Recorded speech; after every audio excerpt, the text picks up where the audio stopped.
ជម្រាបសួរពុកម៉ែបងប្អូនទាំងអស់គ្នាខ្ញុំបាទឈ្មោះកែចនឿនហើយខ្ញុំបើកបរកង់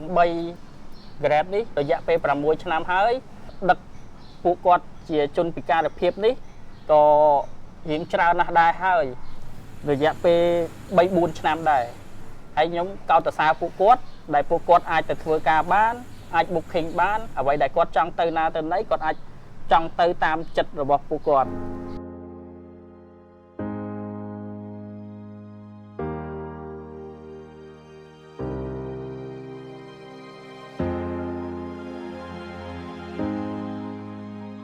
ជំរាបសួរអ្នកទាំងអស់គ្នាខ្ញុំឈ្មោះលីយ៉ាខ្ញុំគឺជាអ្នកគ្រប់គ្រងនៅហាងស៊ុបសុតដែលមានទីតាំងនៅជុកមាសដែលបងបងដើម្បីថានៅហាងសម្លៀកបំពាក់កូរ៉េបងបងខ្ញុំស្គាល់អង្គការ KSA នោះដោយសារតែមានម្ចាស់ជំនួយកៅអៅទាំងអស់ហ្នឹងមកពីកូរ៉េដែលគាត់មានបំណងចង់ជួយដល់ជនពិការនិងខ្សោយបញ្ញាហ្នឹងគាត់ក៏បានស្គាល់មិត្តភ័ក្តិរបស់គាត់មួយដែលនៅខ្មែរជនជាតិកូរ៉េដូចគ្នាហើយមិត្តភ័ក្តិជនជាតិកូរ៉េរបស់គាត់ហ្នឹងក៏ស្គាល់ជាមួយនឹងអង្គការគាត់ហ្នឹងហើយក៏គាត់ណែនាំគ្នាតគ្នាចឹងណាបង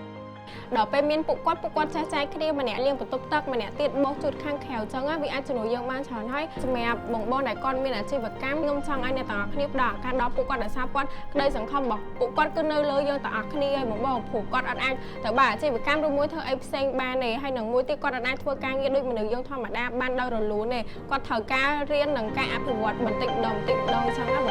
ង